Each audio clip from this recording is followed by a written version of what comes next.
సంతకాలు చేసినా సిరా ఆరలేదు. శాంతి పత్రాలు వెలుగు మసకబారలేదు. అంతలోనే పశ్చిమాసియా మళ్లీ అగ్నిగుండంగా మారింది. ఇరాన్ యుద్ధం ముగిసింది. ఇక అంతా ప్రశాంతం అంటూ డొనాల్డ్ ట్రంప్ చేసిన ప్రకటన వారం తిరగకుండానే గాల్లో కలిసిపోయింది. హర్ముజు జలసంధి వేదికగా అమెరికా ఇరాన్ మధ్య మునుపెన్నడూ లేని విధంగా డ్రోన్లు మిస్సైలతో ప్రతీకార దాడుల పర్వం మొదలైంది. మధ్యవర్తిత్వం వహించిన పాకిస్తాన్ సంబరాలు గల్ఫ్ దేశాల ఆశలన్నీ ఒక్కసారిగా ఆవిరైపోయాయి. గల్ఫ్ జలాల్లో వాణిజ్య నౌకలపై దాడులతో ప్రపంచ చమురు మార్కెట్ అతలాకుతలమవుతుంది. అసలు శాంతి ఒప్పందం కుదిరిన గంట వ్యవధిలోనే ఇరు దేశాలు మళ్ళీ ఎందుకు రణరంగానికి దిగాయి? హర్ముజు జలసంధిలో ఏం జరుగుతుంది? Let's watch this story. Iran America peace deal తుస్సుమన్నదా? హార్ముజులో మళ్లీ యుద్ధమేఘాలు కమ్మాయా? మధ్యవర్తి పాకిస్తాన్కు ఇరాన్ గట్టి షాక్ ఇచ్చిందా? ఇరాన్ యుద్ధం ముగిసిందని అమెరికా అధ్యక్షుడు డొనాల్డ్ ట్రంప్ ఆర్భాటంగా ప్రకటించాడు. శాంతి ఒప్పందంపై సంతకాలు చేసినట్టు పత్రాలు చూపించాడు. హార్ముజ్ జలసంధిలో యథేచ్ఛగా నౌకలు వెళ్లొచ్చని స్పష్టం చేశాడు. మధ్యవర్తిత్వం వహించిన పాకిస్తాన్ సైతం సంబరాలు జరుపుకుంది. ఇక అణు కార్యక్రమం, ఇరాన్ స్తంభించిన ఆస్తులు నష్టపరిహారంగా 30,000 కోట్ల డాలర్లు ఇవ్వడంపై చర్చలకు ప్రణాళికలు వేసుకున్నారు. ఇంకేం, ప్రపంచ దేశాలు శుభాకాంక్షలు కూడా చెప్పేశాయి. ఇదంతా జరిగి వారం కూడా గడవలేదు, మళ్లీ హార్ముజ్ జలసంధి రణరంగంలా మారింది. 2 రోజులుగా చోటు చేసుకుంటున్న పరిణామాలు, ఘర్షణలు తీవ్ర రూపం దాలుస్తాయన్న ఆందోళనలు వ్యక్తమవుతున్నాయి. అసలు శాంతి ఒప్పందం కుదిరిన అనంతరం మళ్లీ ఇరాన్ అమెరికా ఎందుకు దాడులకు దిగుతున్నాయి? దీనికి సమాధానమే 25న హార్ముజ్ ఘటన. జలసంధి మార్గంలో సింగపూర్కి చెందిన ఎవర్ లవ్లీ అనే వాణిజ్య నౌకపై 25న డ్రోన్ దాడి జరిగింది. ఈ దాడి పశ్చిమాసియాలో మళ్లీ ఉద్రిక్తతలకు కారణమైంది.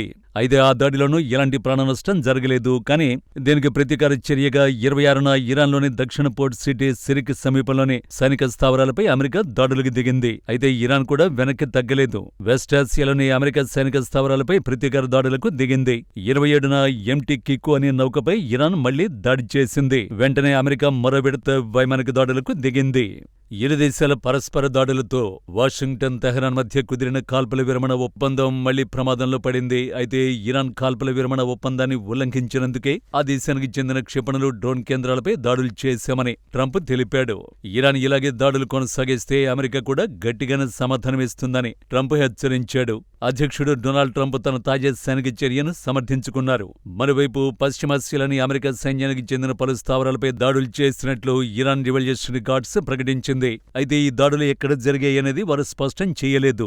మరోవైపు ఇరాన్కి చెందిన పలు డ్రోన్లు తమ దేశాన్ని లక్ష్యంగా చేసుకున్నాయని బహ్రెయిన్ విదేశాంగ మంత్రిత్వ శాఖ తెలిపింది. ఈ ఘటనను ప్రజల భద్రతకు తీవ్ర ముప్పుగా బహ్రెయిన్ అభివర్ణించింది. అయితే ఈ దాడులతో జరిగిన నష్టం లేదా ప్రాణ నష్టానికి సంబంధించిన వివరాలు బహ్రెయిన్ వెల్లడించలేదు. గల్ఫ్ రీజియన్లో ఇరాన్ను తీవ్రంగా వ్యతిరేకించే దేశాల్లో ఒకటైన బహ్రెయిన్ అమెరికా నౌకాదళానికి చెందిన 5th ఫ్లీట్ కు ఈ గల్ఫ్ దేశం ఆతిథ్యమిస్తోంది. తాజా పరిణామాలతో ఈ ఘర్షణ కేవలం గల్ఫ్ జలాలకే పరిమితం కాకుండా ఇతర ప్రాంతాలు కూడా విస్తరించొచ్చనే ఆందోళనలు వ్యక్తమవుతున్నాయి. అమెరికా దాడుల అనంతరం సిరిక్ సమీపంలో, అలాగే కేష్మ్ దీవిలో భారీ పేలుళ్లు సంభవించినట్లు సమాచారం. మరోవైపు హోర్ముజ్ జలసంధికి ఉత్తరంలో కూడా పేలుళ్లు చోటు చేసుకున్నట్లు ఇరాన్ ప్రభుత్వ టెలివిజన్ వెల్లడించింది. తాజా ఘర్షణలతో హోర్ముజ్ జలసంధి మరోసారి అంతర్జాతీయ సంక్షోభానికి కేంద్ర బిందువుగా మారింది. ప్రపంచంలోనే ముడి చమురు ఈ ఇరుకైన జలసంధి మార్గంలోనే ఎక్కువగా సరఫరా సాగుతోంది. ఈ జలసంధి ఇప్పుడు వాషింగ్టన్, తెహరాన్ మధ్య ప్రధాన వివాదాస్పద అంశంగా మారింది. దాడికి గురైన ఎంటీ కిక్కు నౌక ఒమన్ తీరానికి దగ్గరగా ఉన్న షిప్పింగ్ మార్గాన్ని ఉపయోగించినట్లు సమాచారం. ఇరాన్ నియంత్రణలో ఉన్న హార్ముజులో ప్రయాణిస్తే ప్రమాదాలు తప్పవు. అందుకే వాణిజ్య నౌకలు ఇటీవల ప్రత్యామ్నాయంగా ఒమాన్ మార్గాన్ని ఎక్కువగా ఎంచుకుంటున్నాయి. అయితే 27న జరిగిన దాడి నేపథ్యంలో అమెరికా నౌకాదళ పర్యవేక్షణలోని జాయింట్ మ్యారిటైమ్ ఇన్ఫర్మేషన్ సెంటర్ కీలక నిర్ణయం తీసుకుంది. హార్ముజ్ మార్గంలో వాణిజ్య నౌకల రాకపోకలు సులభతరం చేసేందుకు ఒమన్ షిప్పింగ్ మార్గాన్ని మరింత విస్తరిస్తున్నట్టు ప్రకటించింది. అయినప్పటికీ ఈ ప్రాంతంలో ముప్పు స్థాయి ఇంకా తీవ్రంగానే ఉందని నౌకాయాన అధికారులు హెచ్చరించారు. సముద్రపు మైన్లు, డ్రోన్ దాడులు, ఇరు దేశాల మధ్య కొనసాగుతున్న సైనిక చర్యలతో నౌకలకు ప్రమాదం పొంచే ఉందని వారు స్పష్టం చేశారు. హోర్ముజ్ జలసంధిలో పెరుగుతున్న ఉద్రిక్తతలు ప్రపంచవ్యాప్తంగా తీవ్ర కలకలం రేపుతున్నాయి. అంతర్జాతీయ చమురు మార్కెట్పై ఘర్షణల ప్రభావం స్పష్టంగా కనిపిస్తోంది.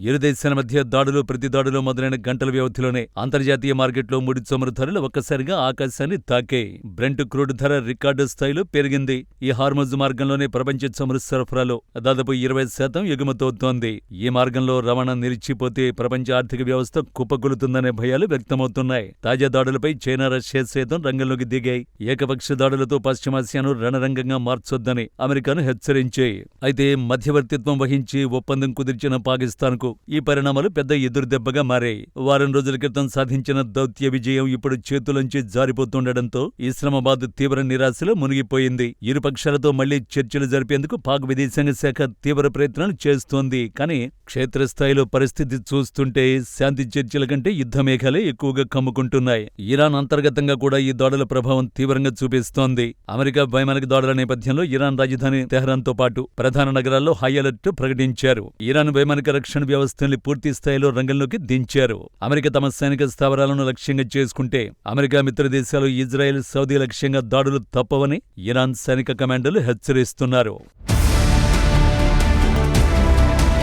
తమ సార్వభౌమత్వానికి భంగం కలిగిస్తే చూస్తూ ఊరుకునేది లేదని ఇరాన్ స్పష్టం చేస్తోంది. అటు అమెరికా సైతం గల్ఫ్ రీజియన్కు అదనపు యుద్ధ నౌకల్ని, యుద్ధ విమానాలను తరలిస్తుండటంతో ఎప్పుడు ఏం జరుగుతుందో తెలియని యుద్ధ వాతావరణం నెలకొంది.